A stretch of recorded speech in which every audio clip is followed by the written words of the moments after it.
और इस हमले की साजिश रचने वालों को उनकी कल्पना से भी बड़ी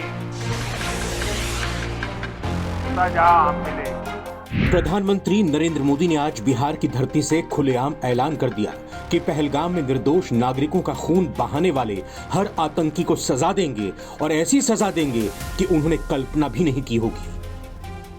और इस हमले की साजिश रचने वालों को उनकी कल्पना से भी बड़ी सजा मिलेगी। पीएम ने हिंदी में बोलते हुए पाकिस्तान तो अंग्रेजी में दुनिया को मैसेज दिया। यह हमला निहत्थे पर्यटकों पर नहीं था, यह भारत की आत्मा पर हमला करने का दुस्साहस किया गया है।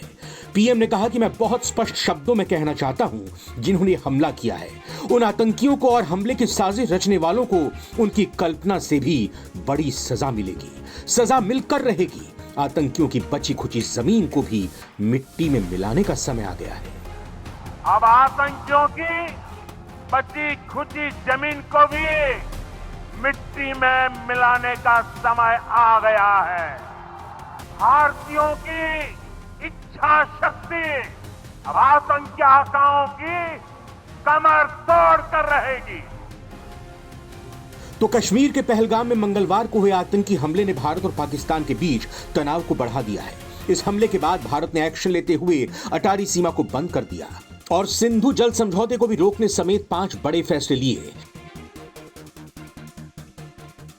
वहीं भारतीय रक्षा मंत्री राजनाथ सिंह ने हमले पर कड़ी प्रतिक्रिया देते हुए पहलगाम हमले के साजिशकर्ताओं पर कार्रवाई करने का वादा किया। इससे माना जा रहा है कि भारत की प्रतिक्रिया में सैन्य कार्रवाई भी शामिल हो सकती है। ऐसी कोई कार्रवाई दोनों देशों में युद्ध की शक्ल ले सकती है। पाकिस्तान के विदेश मंत्री इशाक डार ने इस बीच एक बयान में कहा कि हम परमाणु ताकत हैं। इस बात को भारत को भूलना नहीं चाहिए।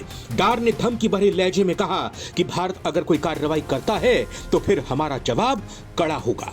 भारत पाक के बीच तीखी बयानबाजी पर सैन्य एक्सपर्ट का कहना है कि परमाणु हथियारों में संपन्न भारत और पाकिस्तान के बीच युद्ध से बड़ा खतरा पैदा हो सकता है।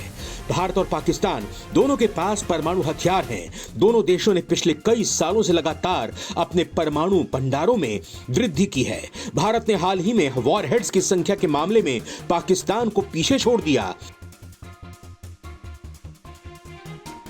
ताजा रिपोर्ट्स में संभावना जताई गई है कि इस साल जनवरी में भारत के संग्रहित परमाणु हथियारों की संख्या 180 थी, जबकि पाकिस्तान के पास यह संख्या 170 थी।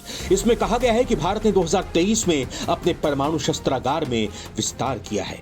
जानकारी के मुताबिक भारत ने साल 2016 में उरी और 2019 में पुलवामा में आतंकी हमले के बाद कड़ी जवाबी कार्रवाई की थी और इस बार भी हमें मजबूत प्रतिक्रिया देखने को मिल सकती है।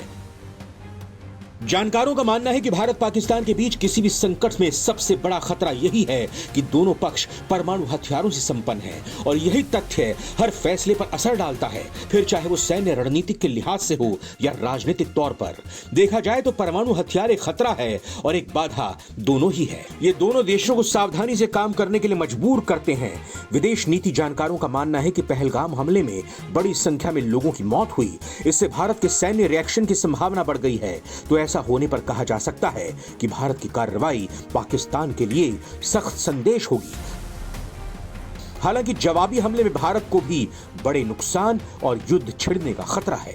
भारत के पास 2 विकल्प हैं। पहला, नरेंद्र मोदी सरकार सीज फायर तोड़ते हुए सीमा पर फिर से गोलीबारी की इजाजत दे सकती है। दूसरा, 2019 की तरह हवाई या क्रूज मिसाइल से हमले भी किए जा सकते हैं। हालांकि कोई भी रास्ता जोखिम से खाली नहीं। अमेरिका भी उलझा हुआ है और संकट से निपटने में मदद करने को तैयार नहीं हो सकता। वहीं पाकिस्तान के जानकारों का मानना है कि दोनों देशों के बीच तनाव बढ़ सकता है। उनका मानना है कि भारत के नजरिए से ऐसे हमलों का फायदा तब है जब वो सीमित होते हैं और पाकिस्तान को जवाब देने की जरूरत ना पड़े। इससे भारतीय जनता को ये संदेश जाता है कि भारत ने कार्रवाई की है। पाकिस्तान की ओर से जवाबी कार्रवाई होती है तो फिर चीजें खराब हो सकती हैं। पहलगाम में हमले के बीच अमेरिका ने 1980 और 1990 के दशक की कुछ खुफिया रिपोर्ट जारी की हैं। ये रिपोर्ट भारत और पाकिस्तान के बारे में है। रिपोर्ट कहती है कि दोनों देशों के बीच युद्ध होने की संभावना कम है, लेकिन एक छोटी सी गलती या गुस्से में लिया गया गलत फैसला संघर्ष को परमाणु युद्ध में बदल सकता है। अमेरिका से इन रिपोर्ट्स में भारत और पाकिस्तान के परमाणु हथियारों को लेकर चिंता जताई गई है। नवभारत टाइम्स की रिपोर्ट।